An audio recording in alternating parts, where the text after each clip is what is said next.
como todos los jueves tenemos a nuestro amigo Orlando Goncalves, consultor político venezolano, que anda por toda América Latina principalmente, aunque lo pueden invitar en cualquier parte del mundo, pero él anda con su consultoría política muy actualizado y sobre todo me encanta que deja un aporte todas las semanas, unas videocolumnas que invito a que sigan porque están bastante interesantes y siempre las estamos disertando los jueves acá con nosotros. Síganlo en sus redes sociales, Instagram o Goncalves Consultor, Twitter @Orlando Goncal, tiene su página web orlandogoncalves.net. Nos había quedado una pendiente y no nos gusta pasarnos ninguna, que es la que titulaste, Orlando, El populismo se está legitimando. Es la número 202 exactamente y entiendo esto visto desde el punto de vista de la democracia y lo que se ha tergiversado un poco la democracia. Bienvenido. Muchas gracias, María Alejandra. Como siempre, un gusto estar contigo y con la audiencia. La verdad es que el título de la videocolumna es en pregunta. El populismo se está legitimando. Es decir, es un planteamiento que hago y expongo algunas cosas. Por ejemplo, uno de los detalles que uno comienza a ver es que estos populismos son ambidiestros. Los hay tanto de izquierda como de derecha y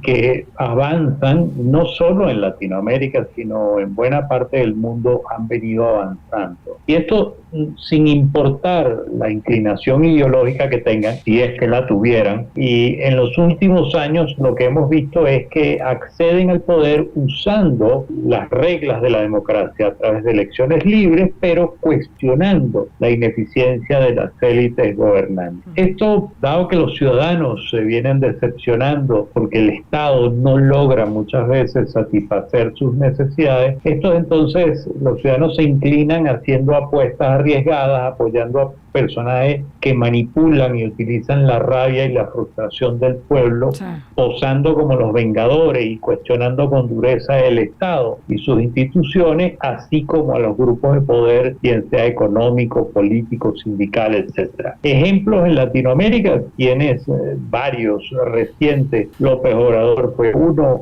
Ahora tienes a Milei en Argentina. Y luego... ¿Y qué decir de El Salvador? ¿Y qué decir de El Salvador? Lo has dicho correctamente bien. Porque estos líderes, además, generalmente son líderes o caudillos muy carismáticos que les resultan atractivos a la población por lo que ya comentamos, se decepcionan del sistema democrático y sienten que no tienen nada que perder y por eso apoyan a este tipo de líderes. El populismo es extremadamente hábil, eso es otra de sus características, es extremadamente hábil en eludir responsabilidades, en justificarse y por supuesto señalar de manera constante a enemigos, quienes son, según su narrativa, los que no le permiten avanzar en la solución de los problemas que la sociedad le reclama. Esto los lleva a construir entonces un poder ejecutivo muy fuerte, a menudo autoritario, donde el líder controla diversos sectores de la sociedad, bien sea por el chantaje a través del uso del poder ejecutivo, o bien sea por la fuerza de leyes y reglamentos que coartan y condicionan el actuar de otros actores de la sociedad. Ahora, es claro que el surgimiento de estos líderes se encuentra en su caldo de cultivo en la decepción de los ciudadanos con la democracia. Entonces escuchas propuestas para acceder al poder donde no son propuestas sino la venganza sobre lo que no se hizo. Entonces tenemos menos propuestas y más vengadores. Es correcto. Entonces los ciudadanos decepcionados porque los estados, además, los gobernantes se corrompen y se olvidan de las promesas electorales y se enfocan en sus propios intereses, dejando de lado a los ciudadanos que los eligieron. Y eso es el caldo de cultivo que permite que entonces estos supuestos líderes populistas con ideas faraónicas, con ideas que resultan muy atractivas, por ejemplo, en Panamá ahorita acaban de elegir nuevo presidente a un señor José Raúl Mulino. Digo, nosotros vamos a cerrar el Darién y vamos a controlar esto de la migración. Entonces, yo quiero preguntarme cómo va a cerrar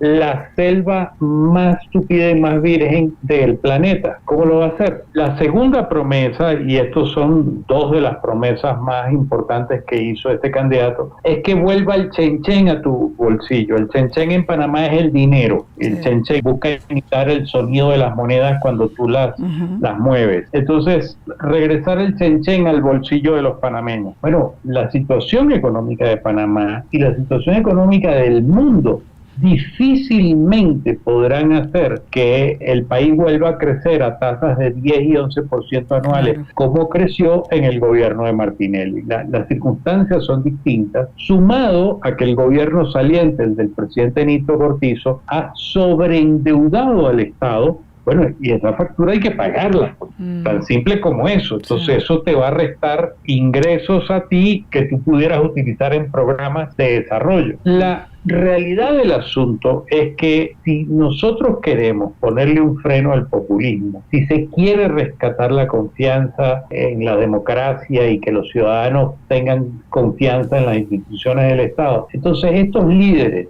bien sean políticos, empresariales, judiciales, académicos, sindicales, culturales, deben, por un lado, prepararse mucho mejor para ejercer la función pública, pero por el otro lado debe entenderse que como funcionarios públicos están para servir a la gente, para apoyar las causas ciudadanas, para darles más seguridad y mejorar las condiciones de vida, pero sobre todo para generar las oportunidades que cada ciudadano con su propio esfuerzo y dedicación pueda superarse y acceder a una mejor calidad de vida para ellos y para sus familias. Te interrumpo porque es que en definitiva es la gente que los elige. Claro, tú eliges dentro de lo que se postula. En el caso de Panamá, incluso hubo una sorpresa allí de cambio, pero también es sorprendente porque era el candidato de Martinelli. Claro, la gente pensaba en el chenchen de la época, pero justamente por el chenchen es que está contradictoriamente en la Embajada de Nicaragua. Entonces, algunos, y este título me trae a colación una frase que también he escuchado, que es que la democracia termina siendo la dictadura de las mayorías y por eso se trabaja desde el populismo para poder manipular. Entonces, ¿qué queda del lado de la ciudadanía para que esto también cambie? Claro, pero fíjate el problema que se está presentando en muchos países del mundo. Ya no es la democracia el gobierno de las mayorías. Por ejemplo, el señor Mulino, que acaba de ser electo, por él votó el 25% del electorado panameño. Es decir, 7.5 panameños no votaron por él. Entonces, lo eligió una minoría. Sí. Fue el que más votos obtuvo. Sí, perfecto. Pero a la final ha sido un presidente electo con una minoría. La reelección absolutamente inconstitucional e ilegal de el señor Bukele en El Salvador, que hasta el día de hoy no sabemos cuánta gente votó por él. Lo único que sabemos es que hubo una abstención superior al 60%.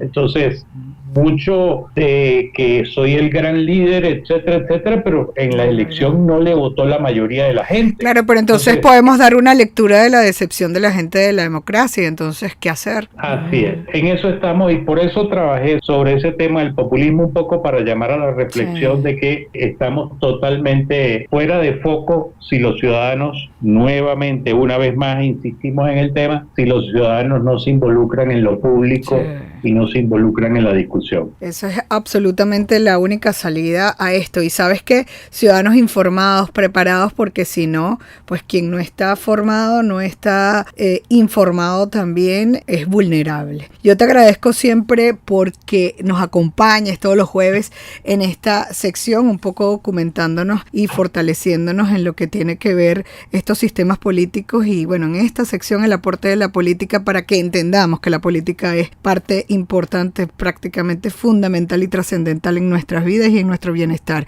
Muchísimas gracias, Orlando Goncalves, consultor político venezolano. Síganlo en sus redes sociales para que vean, ya va hacia las 300, más de 202. ¿Por qué número vas, Orlando, de las videocolumnas? 207 o 208, no me acuerdo tampoco.